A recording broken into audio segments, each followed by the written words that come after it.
Welcome to another installment of Donning the Armor. This morning we will begin in 1 Samuel chapter 14, verse 1. Now it happened one day that Jonathan the son of Saul said to the young man who bore his armor, "Come, let us go over to the Philistines' garrison on that other side." But he did not tell his father. So, Jonathan had done this once before. He had gone over to the Philistines' garrison. It had led to the Philistines seeing the Israelites as an abomination, and it brought out this massive army, now stationed in Michmash, against the Israelite nation. People fled. It caused Saul to make a rash and poor decision in an illegitimate offering, taking that responsibility onto himself because Samuel had not yet arrived. We see that although there was a victory for Jonathan and Saul took credit for that victory, he wasn't particularly happy about it because of all that had come. It showed Saul to be weak and fearful. It showed that his people were not quite behind him because of the way that they fled.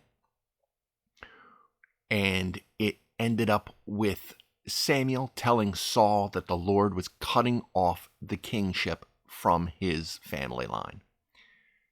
That he would remain to be king, but his lineage would eventually end.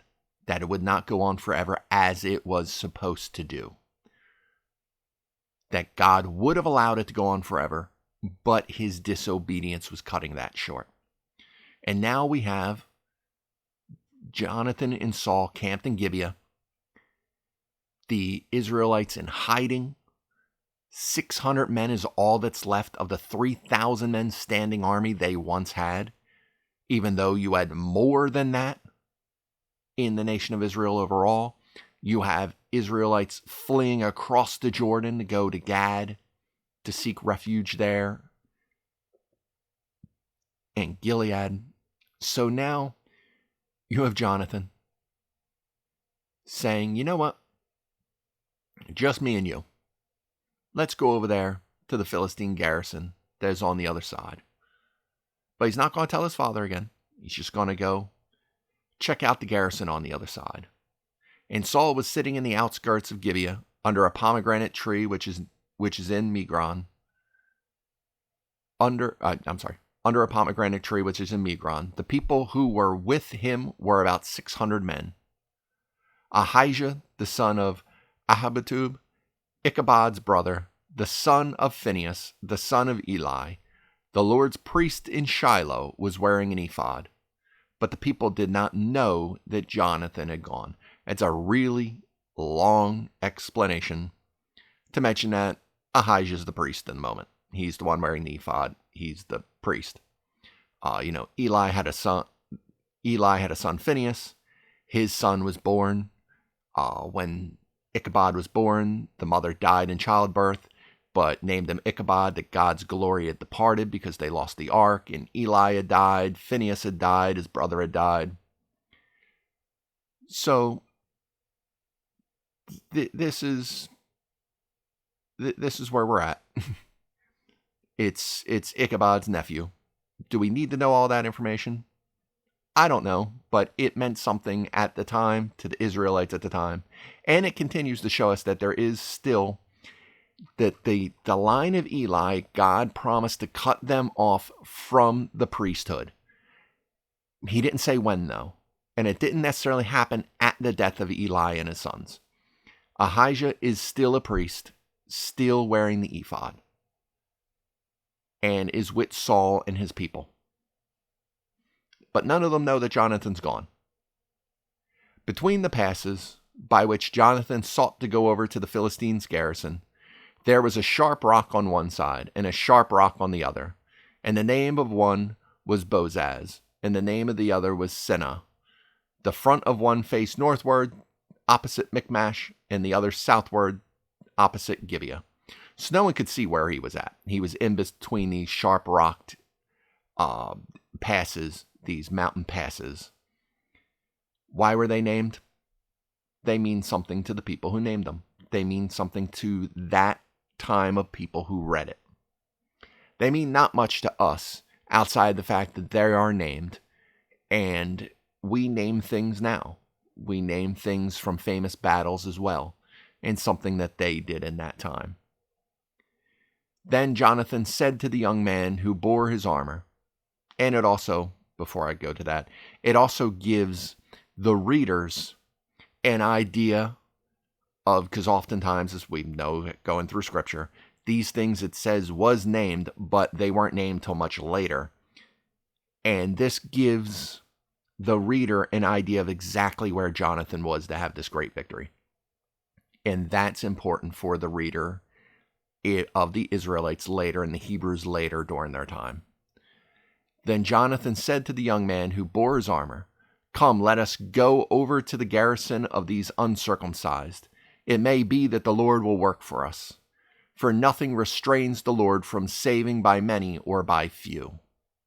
And this is the great faith that Jonathan has, something that his father doesn't.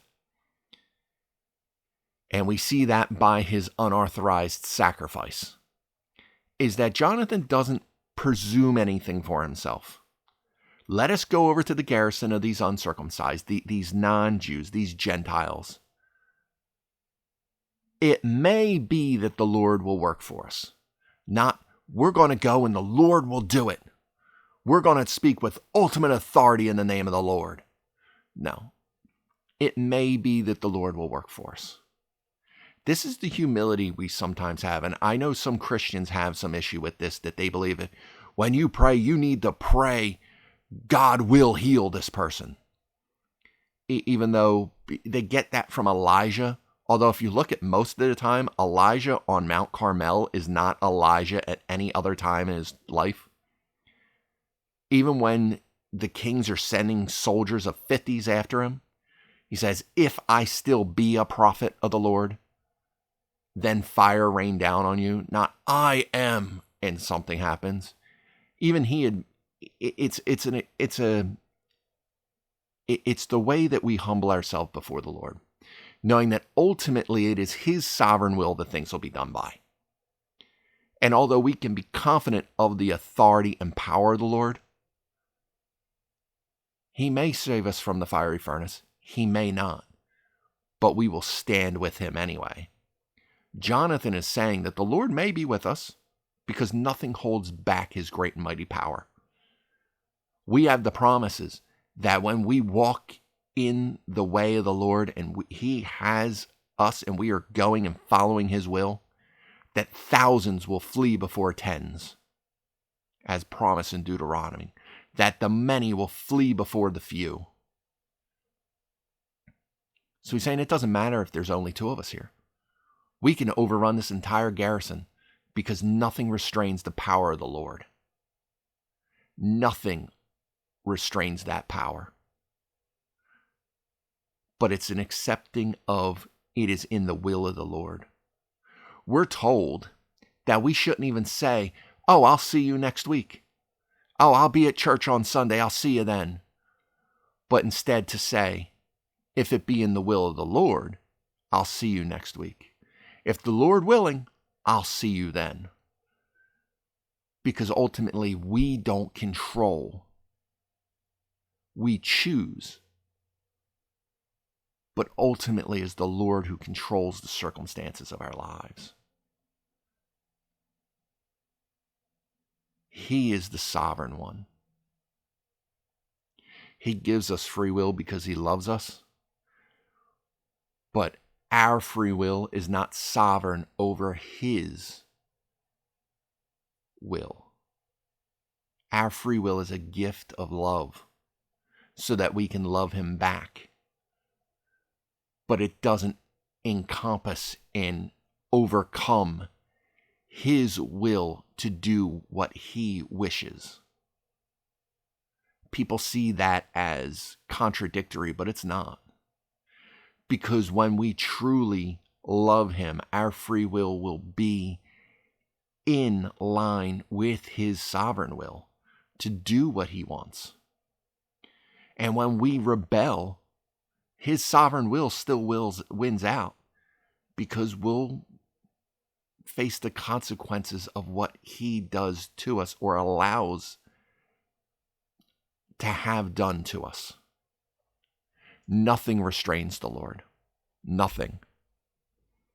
The only restraint the Lord has, and I've offered this up, nothing restrains the Lord but his own nature. The Lord is restrained solely by his own nature. His own nature is perfect. He's perfection. So he's perfectly loving and perfectly just. He cannot be unjust because he's perfectly just, and that's his nature.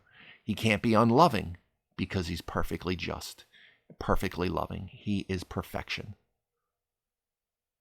And we operate in that sovereign will, not outside of it. We operate in that sovereign will, that all things be done according to the Lord's will. We go left when he wants us to go right, we'll face the consequences of going left instead of the blessings of going right. That's our choice. But everything still is under the sovereign will of the Lord and under his sovereign power and his sovereign oversight. We'll face the justice we face for rebelling against him. But we'll also have his perfect love to repent and return. Jonathan sees that perfection of the Lord, that might of the Lord. He understands his love and his justice and his perfection, and he lives it out in action. He's willing not just to say the words, but to live out the action of his life. He understands that the Lord may not work for them, that the Lord's will might have it that Jonathan and his armor bearer fall at the hands of the Philistines. And that's used as a rallying point for the Israelites to lead into a massive victory. Jonathan's full well accepting of that possibility. But he's fully trusting in the Lord to see through the good of that possibility. That ultimate dedication and submission to the authority of God is something we should all wish to have. It's very Caleb of him. That desire to do nothing but the will of the Lord,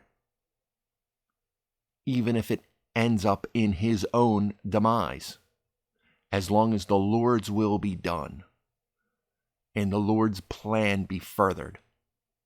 He is willing to take that and run with it. And that's what Jonathan's willing to do. So his armor bearer said to him, "Do all that is in your heart.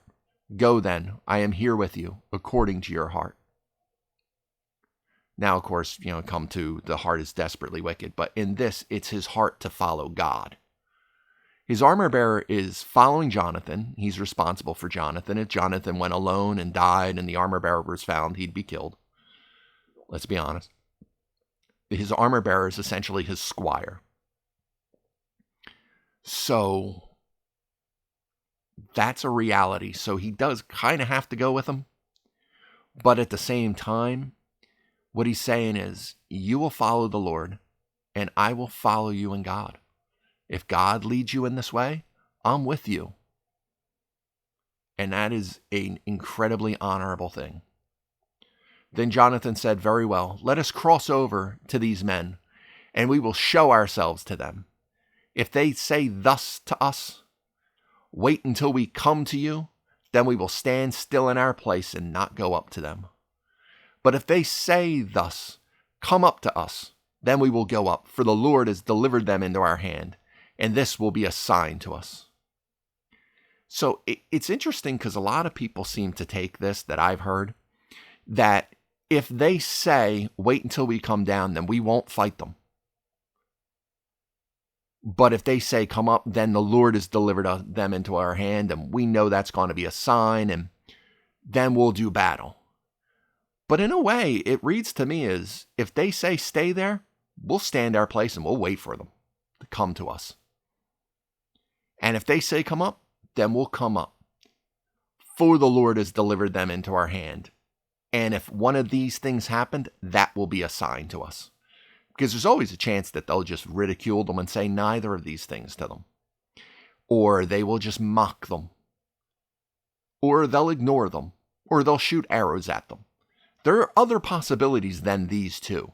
So it seems to me that Jonathan is saying, if one of these two happens, then the Lord has delivered them into our hands, and this will be a sign to us.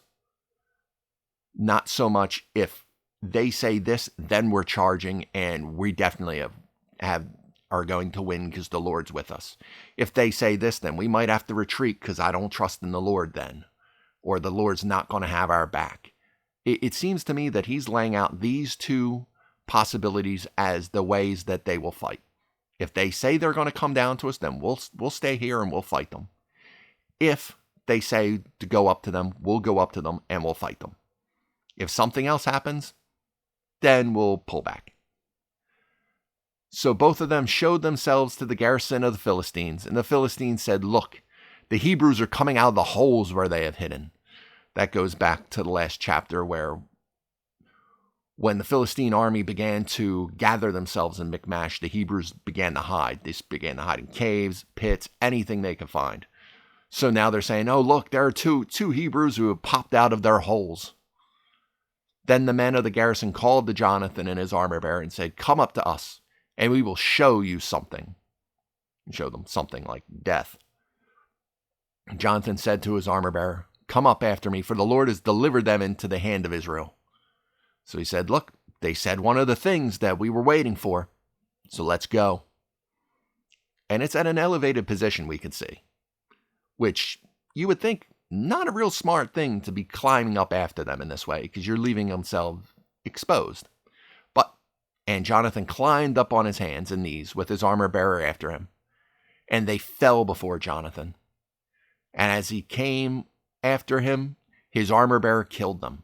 So he climbed up on his hands and knees into the garrison, ran in amongst them, and just started laying people low, knocking them down. And once they were down, then his armor bearer would run in and stab them and kill them. So not every killing blow is done by Jonathan, but they're falling before him. I've heard said that it's possible that Jonathan is putting them down with arrows as he's running because he was an archer as well. Don't know what weapon he's using. All we know is that he's dropping them, and his armor bearer's finishing off whichever ones aren't dead. They are two men on a mission running absolute roughshod through these people. And they are not leaving much to the imagination here. They are just running them over left and right. This is a garrison of soldiers. It's not going to be 10 or 12. It's going to be quite a few soldiers in this place. And Jonathan is running through them, and his armor bearer is finishing them off. That first slaughter which Jonathan and his armor bearer made was about 20 men within about half an acre of land. That's not a large ground. The footnote for that verse says that it is about the plowing place of an oxen. So it is not a big ground. Their first slaughter, they go in, they drop 20 men in this garrison before they even know what's happening. And as it said, the first slaughter. And there was trembling in the camp, in the field, and among all the people. The garrison and the raiders also trembled. So there's a great trembling in the camp. The people are getting up. They are moving. They're moving all around. There's trembling all over. People are being moved to action. And the earth quaked. And so it was a very great trembling. So now the earth itself is beginning to shake. So garrison holds more than 20 people. They drop 20 people, but there's more than 20 people. And they haven't even gone that far. Such it was the quickness of that battle. But now the whole earth is trembling. Because as Jonathan said, the Lord is not restrained to have many fall at the hand of few.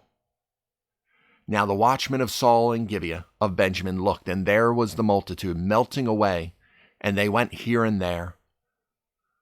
So Jonathan goes in, starts ripping people apart. The earth begins to quake. And now the people are flooding out, melting away from that garrison. They don't know what's going on, but the Philistines want no part of it. And they're running here and there. Then Saul said to the people who were with him, "Now call the roll and see who has gone from us." So he's saying, what's going on? Call the roll. Call everyone up. Let's see. Roll call the soldiers. Let's see what's going on. And when they had called the roll, surprisingly, Jonathan and his armor bearer were not there. And Saul said to Ahijah, "Bring the ark of God here." For at that time, the ark of the God was with the children of Israel. So he's saying, bring the ark of God over here with us. Now it happened while Saul talked to the priest that the noise which was in the camp of the Philistines continued to increase. So Saul said to the priest, "Withdraw your hand." So don't worry about the ark. Just let's see what's going on. Like, it's getting even crazier over there. Pull your hand back from the ark. Then Saul and all the people who were with him assembled, and they went to battle. And indeed, every man's sword was against his neighbor, and there was a great confusion.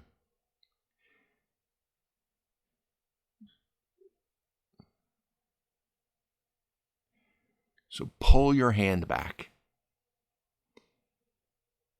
Great confusion. The Lord doing as he did to the Egyptians. Sending forth a great confusion among the people. The same as he did with the Egyptians. The same as he did with Gideon. With each moment, we see time and time again that God will send forth a confusion when his people are outnumbered to bring forth a victory. When his people are greatly outnumbered, he confuses people as he did in the time of the Tower of Babel. Causes a great confusion to go through people, to sweep through the oppressors and bring forth victory for his own people. Withdraw your hand. I already forgot the guy's name. Ahijah. I'm going to say Elijah like every single time I see that name. Ahijah saying, "Bring the ark of God here," because Saul's looking for him to inquire of God, to see if he can bring the ark into battle. Withdraw your hand. He's asking God questions with the Urim and Thummim. Withdraw your hand. Stop asking God. And then Saul and his people went into battle. Once again, we see a dichotomy between Jonathan, David's best friend, who would be David's best friend, even though he's probably a good 20 years older than David. God may prosper us. He may kill us. And we're going to look for a sign from God. Saul, bring the ark of God here. Inquire of God. See what's going on. See what we should do. You know what? Don't worry about it. We're going into battle. Jonathan following God at every step. Saul very much doing the opposite. And very much falling away from where he should be. He should be a leader. He should be decisive. But in every aspect, he ends up being decisive in a way that puts the Hebrews at a disadvantage instead of an advantage. He's not the godly leader they needed. He could have been, and he chose not to be. Moreover, the Hebrews who were with the Philistines before that time, who went up with them into the camp from the surrounding country, they also joined the Israelites who were with Saul and Jonathan. Now, we have seen in the past with Deborah and Barak that some of the Hebrews and the surrounding people of the Hebrew area turned against the Hebrews and went and joined ranks with their enemies. This very much seems that it could very well be people who were taken captive by the Philistines and were serving in the Philistine camp as servants and slaves, who now, seeing this happen, are now turning and joining in the Israelites as well. So it may have been voluntary or involuntary. Either way, they see the tide of battle turning, and they are now joining with their countrymen to turn against the Philistines. Likewise, all the men of Israel who had hidden in the mountains of Ephraim, when they heard that the Philistines fled, they also followed hard after them in the battle. So the Lord saved Israel that day, and the battle shifted to Beth-aven. So 3,000 men whittled down to 600 because people fled and hid in terror. Now that the Lord's working, now they're coming out of the woodwork. Now they want a piece of the action. Now they want to be saved by the Lord. Now they want that blessing. They want that benefit. They want to be seen as heroes. They want to be in the working of God as well. So often when the times get hard and you need to stand by God, there are people who wilt away. And when they say the good people of God, the people who have stood strong in the way, having success, they want to come back up and leech off of it. And that's not a salvation issue necessarily. You will know them by their fruit, and there are some people that may not be saved, that believe they're Christian or just want that. And it makes me think of something I read at the very beginning of a book. It's a study on Philippians by D.A. Carson, whose name is,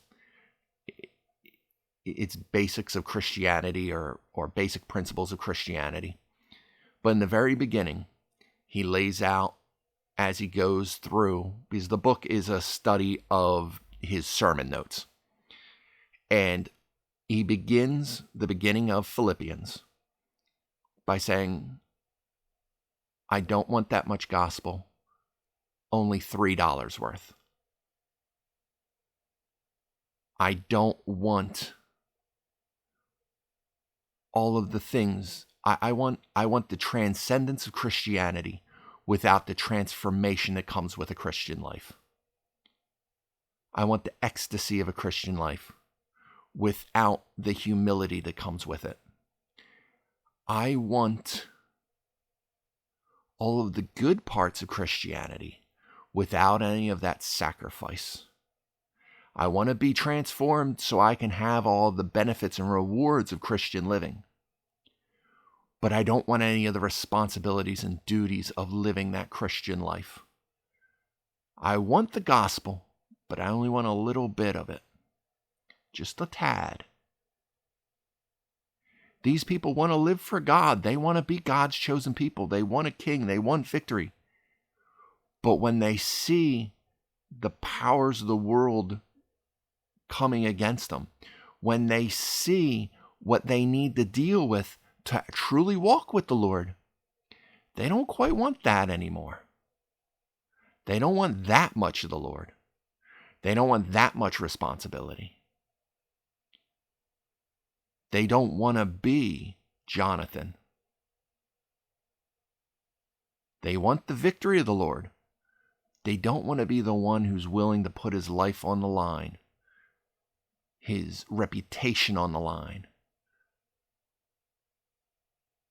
He don't want to put any of his own skin in the game to actually walk out what we say and sing about and worship about and praise about on Sunday. They don't want that much of it. They want some. They want the good parts. They don't want anything to do with the bad parts. They don't want anything to do with the responsibility. I want all the benefits of Christianity without any of the responsibilities and hardship that comes with it.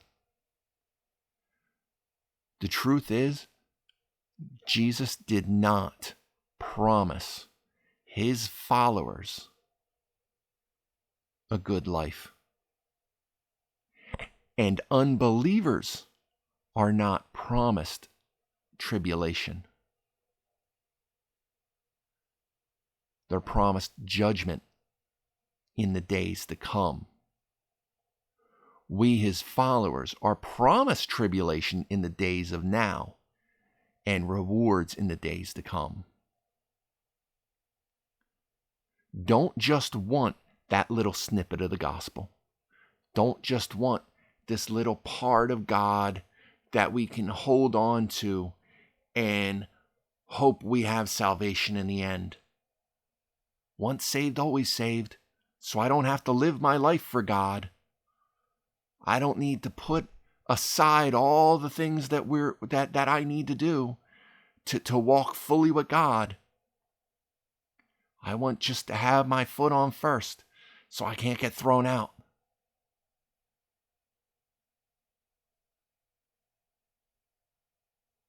But that's not what we're called for. Don't be the one hiding in the hole waiting for Jonathan to act. Be the armor bearer, saying, Jonathan, I'm ready. Let's go. I might not have the courage to be a Jonathan. I might not be called to be a Jonathan. But I can stand behind him, bearing his armor, willing to fight the good fight of the faith with him, not waiting in a hole while that good